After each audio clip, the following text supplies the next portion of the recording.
Salut à toi, j'espère que tu vas bien. On se retrouve aujourd'hui dans une nouvelle vidéo. Finalement, la partie 3 des différentes accumulations qu'on va pouvoir retrouver. Et aujourd'hui, on va aller un petit peu plus dans le détail. C'est-à-dire que plutôt que de lire l'accumulation, on va chercher à la comprendre et je vais vous introduire un des concepts les plus importants de ma stratégie, la capitulation. Ok, qui nous emmènera ensuite vers le modèle d'entrée. Sans plus tarder, on va se retrouver directement sur le graphique, d'accord? Et donc, ici, si on reprend le schéma de base, donc, on se souvient, on a des phénomènes d'accumulation, d'accord, dans lequel justement, on va laisser protéger un parti et on va mettre un parti à découvert, d'accord, pour justement avoir la contrepartie pour rentrer les positions au marché et justement mettre le marché à 80% dans un billet pour financer l'autre mouvement, d'accord? C'est-à-dire le fait que le marché monte derrière. Donc les vendeurs sont protégés, restent au marché, les acheteurs se font liquider. Nous sommes au moment où le billet, en tout cas au marché, 99% vendeurs, puis on a une réaction, d'accord? Et ce dernier phénomène ici, d'accord, c'est la capitulation. Et en vérité, pourquoi c'est le phénomène, on va dire, le plus important? Parce que c'est le phénomène qui est à l'origine du mouvement, qui est à l'origine de chacun des mouvements plus précisément, d'accord? Et c'est celui, on va dire, c'est le phénomène que vous devez retrouver avant d'avoir une distribution qui s'engage. En fait, la capitulation, c'est surtout confirmer la direction de l'accumulation. Ok? On schématise. Comme vous l'avez vu, on ne va plus revenir sur les schémas Wyckoff basiques. Maintenant, on commence à les comprendre. Mais c'est de se dire que du coup, dans un schéma où justement le marché va chercher à commencer à tirer vers le haut, d'accord, il y a un moment où on va chercher à capituler, c'est-à-dire que le marché va s'envoyer le plus possible pour avoir 99% d'acheteurs au marché, la contrepartie pour rentrer toutes les positions vendeuses, d'accord, et justement finalement les acheteurs au marché qui financeront la distribution baissière juste derrière. Donc à ce moment-là, c'est de comprendre que quand le marché se retourne à ce moment-là, ok, c'est ici que notre capitulation est confirmée et que donc on a le signal de retournement. Encore une fois, je vous apporte déjà le premier détail, d'accord? Comprenez que la capitulation n'est confirmée qu'à partir du moment où on clôture, bougie fermée, sous le plus bas précédent. Un petit peu comme sur la structure. En vérité, c'est littéralement la même lecture que la structure, c'est juste un détail, c'est que ici, on a ce qu'on appelle l'arrêt. D'accord? L'arrêt qui sera lui vu dans la prochaine vidéo. Ici, comprenez simplement le phénomène de la capitulation. D'accord? La capitulation, c'est un mouvement d'excès, ok, qui sera aussi rapidement récupéré, puis qui confirmera l'inversion de marché. A l'inverse, si on prend ce schéma sur un schéma acheteur, par exemple, on voit que donc les vendeurs restent protégés, d'accord? On sort les acheteurs le plus possible. Il y a un moment, on crée ce mouvement violent, d'accord? Qui capitule. La capitulation se confirme à partir du moment où on clôture au-dessus de l'origine du mouvement précédent. Et ici, certains appelleront ça un choche, etc. Voilà, selon comment vous l'avez appris à l'origine ou si vous savez déjà utiliser ce concept, c'est là que ce genre de concept arrive. Mais à partir d'ici, en vérité, la capitulation se confirme. Le marché donne en fait un signal, en vérité, à ce moment-là d'achat. Il dit on a capitulé, on est prêt à déployer un mouvement. Et c'est là où justement, on va chercher à rentrer ensuite en position pour pouvoir profiter de la distribution. D'accord? Mais avant de se pencher sur la distribution, comprenez que la capitulation ici, c'est le phénomène le plus important et c'est celui qui est à l'origine de chacun des mouvements. Parfois, c'est un petit peu comme la structure, il y a la fractalité de marché. C'est-à-dire que la capitulation aura lieu dans l'unité de temps où on veut distribuer.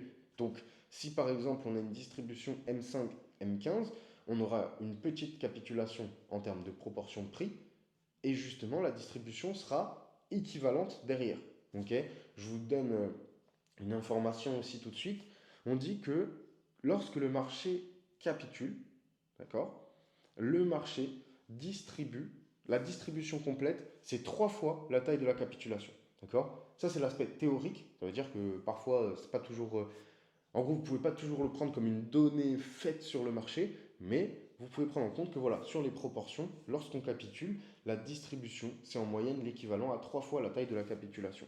Donc, par exemple, si on prenait l'exemple théorique ici,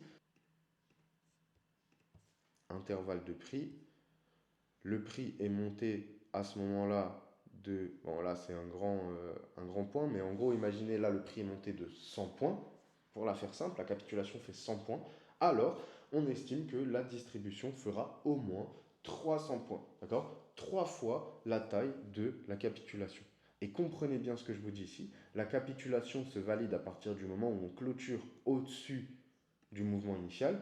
Et justement, la capitulation n'a lieu que si on vient prendre la liquidité du dessous. Et en réalité, c'est ce qu'on va dire derrière, capituler l'arrêt, qui nous emmènera ensuite vers le modèle d'entrée qui est le turtle soup. Ok? Chaque chose en son temps. Déjà là, dans notre accumulation, on est en train de décomposer ce que c'est la capitulation. Si vous avez suivi tous les épisodes jusqu'ici, vous comprenez pourquoi le composite man va à ce moment-là essayer d'engager un mouvement et pourquoi en fait on est obligé de capituler pour engager un mouvement. D'accord? Le zero sum game, le fait que tout le monde ne puisse pas gagner et que du coup on est obligé de sortir une certaine contrepartie de marché pour qu'ensuite lui-même puisse se déployer et en gros on va dire que les gagnants puissent se payer avec ceux qui sont en train de perdre. Donc ici, deux détails à retenir, on va dire, sur cette introduction de la capitulation, c'est la capitulation est un mouvement d'excès qui est récupéré instantanément, d'accord? Et justement, il se confirme lorsqu'on clôture au-dessus du mouvement d'origine après avoir pris la liquidité. Dans ce sens à l'achat, dans le sens inverse si on cherche à vendre. Et du coup, le deuxième point à comprendre, c'est qu'il y a une certaine notion de fractalité, c'est-à-dire que si le marché capitule de 1, alors on estime qu'il distribuera de 3 derrière en équivalence. Suite logique. D'accord? Maintenant, on va les prendre quelques exemples, d'accord? Pour argumenter les différents schémas que je vous ai donnés. Ok? Revenons un petit peu dans le passé, simplement en tendance ou à l'origine d'une tendance. Ok? Par exemple, si on se met ici, au début, je vais essayer de vous trouver des schémas simples. On voit ici, par exemple, le marché va créer ce qu'on appelle un arrêt. Pour ceux qui le connaissent déjà, vous savez comment ça fonctionne. Pour les autres, il va vous falloir attendre encore une ou deux petites vidéos pour pouvoir vraiment comprendre ce qui se passe derrière. Donc là, on a notre arrêt. Qu'est-ce qui se passe? On crée notre arrêt, donc on start une accumulation, ok?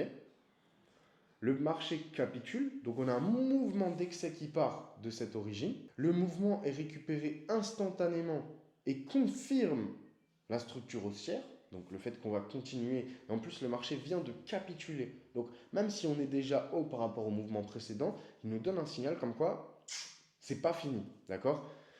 On clôture au-dessus, bougie fermée dans la bonne unité de temps, c'est-à-dire qu'on a bien un arrêt ici qui ne fait qu'une seule bougie. Donc, on va dire ma capitulation est bien en 30 minutes et ma confirmation se trouve en 30 minutes. Sur le retest de l'arrêt, je cherche à rentrer en position, entre guillemets. Et ici, pour la proportionnalité, donc, on voit qu'on a un mouvement d'achat qui fera à peu près 18 points de capitulation. Ok? On va même se mettre juste jusqu'en haut, d'accord? Globalement, une vingtaine, vas-y, 22, ça nous fait 66 points d'extension. Est-ce qu'on ira chercher les 66 points d'extension? Voilà. D'accord? Après, comprenez que pour l'extension de 3, c'est théorique. Parfois, on distribue beaucoup plus quand, par exemple, vous rentrez en M30 sur le début d'une distribution H4, vous irez chercher beaucoup plus que 3. Ok?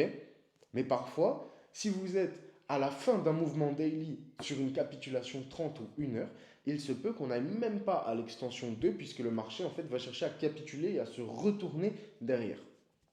Maintenant, si du coup on continue dans, on va dire, ce thème-là, comprenez, on va détailler, les capitulations ont lieu, entre guillemets, tout le temps. Je m'explique. Donc ici, on voit que le marché chute, d'accord? Ça ne sera pas fait clairement. Par contre, ici, on voit que le marché va chercher à capituler et nous créera son arrêt juste ici. Arrêt qui sera validé pour la première fois, donc là je vous le marque avec un petit rectangle. Cet arrêt-là, donc qui sera marqué, celle-là elle n'est pas forcément évidente, la prenez pas forcément en compte. Mais donc ici, cet arrêt, première clôture au-dessus du niveau, ici. Donc effectivement, on a un changement de bougie, de jour et tout ça. Donc là, prenez pas en compte, c'est pas très propre. Mais juste dans la logique, on retourne cet arrêt, on clôture au-dessus. Retest, on peut rentrer. Donc je rentre au moment où ma confirmation est faite. Regardons si nous avons 3 fois l'extension. Le SL sous le bas de la capitulation 19. Est-ce qu'on distribue 60? Tout pile. Donc on distribuera d'ailleurs de nouveau 3 fois la taille de la capitulation. Pardon. Par contre, si on continue, donc là on voit le mouvement part, etc. Et là, rebelote. On est cette fois-ci pas dans la bonne unité de temps, puisqu'on a 2 bougies d'arrêt. Donc on serait possiblement en 1 heure pour être dans la bonne unité de temps, il faudrait remonter. Bref, ici c'est juste de comprendre le concept de capitulation. À ce moment-là, donc notre arrêt se situe juste là, d'accord? Il sera confirmé ici, ok? Et fera un retest, deux retests. Et si justement cette fois-ci on remet en fait cette même proportion de rentrée sur ce niveau-là, d'accord, on aura un SL de 27 et le marché nous montrera de pas beaucoup plus, d'accord, avant justement de se retourner. Mais c'est là qu'il faut comprendre, ce qui est intéressant, c'est que vous avez compris la continuation ici. Maintenant, comprenons justement le retournement. C'est-à-dire que ici on voit donc que ces bas sont restés relativement protégés ici, puis le marché se met à faire un mouvement violent d'achat avec un dernier arrêt possiblement ici, d'accord? Dans toute cette zone qu'on peut représenter, on n'est pas dans la bonne unité de temps. Comprenez juste la simplicité du schéma. Ici, donc, sur le bas du mouvement, d'accord, on viendra confirmer la capitulation seulement quand on clôturera ici une bougie dans l'unité de temps en question. Donc cette clôture ne suffirait pas puisque nous ne sommes pas dans la bonne unité de temps pour l'arrêt. Petit détail. Mais une fois que le marché clôture, donc, on confirme la capitulation, le marché vient retest et ensuite il distribue à la baisse. D'accord? Et ici, par exemple, si on prend le calcul, on a eu 63 points de distribution. D'accord? Le marché, en vrai, presque. On a presque donné 3 fois la taille de la capitulation. Pas tout à fait. 2 fois 2,20. Et vous voyez, c'est théorique. Mais par contre, ça nous donne une espèce de notion de proportionnalité, puisque avec une capitulation de 63 points, c'était évident que le marché derrière ne reculerait pas juste d'une dizaine ou d'une vingtaine de points. D'accord? Donc c'est surtout en termes de proportionnalité que vous allez pouvoir vous servir de ça. D'accord? J'espère que vous avez compris le fonctionnement des capitulations, ou en tout cas je dirais, l'origine et comment on l'imbrique, d'accord, à l'accumulation. Dans le prochain épisode, on va voir ce que c'est que l'arrêt qui a lieu juste avant la capitulation et qui fait partie de l'accumulation, qui lui, en fait, va nous permettre en réalité de trouver les bonnes unités de temps pour travailler en fonction du mouvement qui est en cours. Je vous souhaite une excellente journée, une excellente soirée. Continuez à travailler, je vois vos retours et ça me fait très plaisir. On arrive vraiment dans le concret. Donc à partir d'ici, je vais vous demander énormément d'attention. Et puis écoutez, on se retrouve demain pour un nouvel épisode. Ciao ciao tout le monde.